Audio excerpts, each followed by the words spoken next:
লাজুর medical checkup করতে গিয়েই সবাই বুঝতে পারল যে কী হারে শারীরিক নির্যাতন করেছে সুদেব লাজুর উপরে।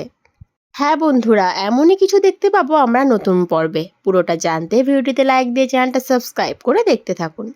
কোণে দেখালো সিরিয়ালের নতুন পর্বে আমরা দেখতে পাবো অনুভব লাজুর বন্ধু বিশ্বজয়কে ফোন করে বলে যে লাজুকে তার বর সুদেব অনেক অত্যাচার করেছে, তাই লাজুর একটা মেডিকেল টেস্ট করানো ইমিডিয়েটলি দরকার, যাতে লাজু তার ওই অবাধ্য বোকা হিংসুটে অকৃতজ্ঞ বরের হাত থেকে রেহাই পেতে পারে।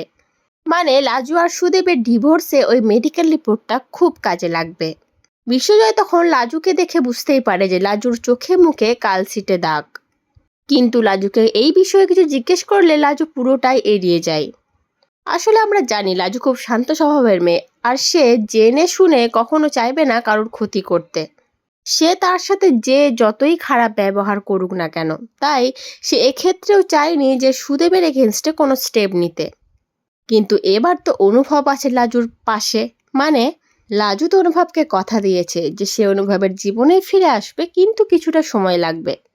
আর অনুভব জানে যে লাজুকে তার জীবনে সারা জীবনের জন্য আনতে গেলে আগে সুদেবের সাথে লাজুর ডিভোর্সটা করা খুব দরকার। আর সেই জন্যই যে সুদেব ওর উপরে এত অত্যাচার করেছে সেইগুলো জানা পুলিশের কাছে খুব দরকার। তাই বিশ্বজয়কে ফোন করে বলে যে লাজুর মেডিকেল রিপোর্টটা করিয়ে নিতে।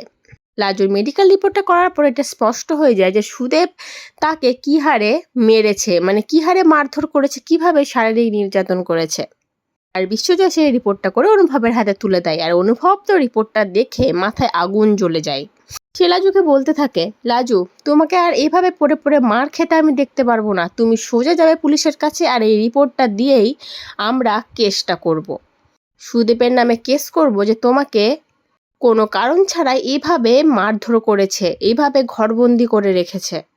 লাজু অবশ্য বলেছিল এসবের কি খুব দরকার, তখন অনুভব বলে হ্যাঁ দরকার, ডিভোর্সের জন্য এই কেসটা তোমাকে করতেই হবে লাজু, আর তোমার সাথে সুদেবের ডিভোর্সের জন্য যা যা করা দরকার আমাদের সবটাই করতে হবে।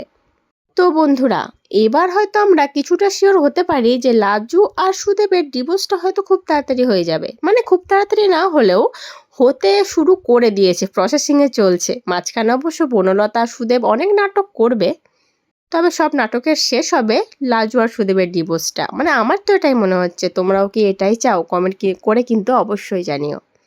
পরবর্তী আপডেট নিয়ে তাড়াতাড়ি আসছি, সঙ্গে থেকো, সাথে থেকো, চ্যানেলটা সাবস্ক্রাইব করে দিও। ধন্যবাদ।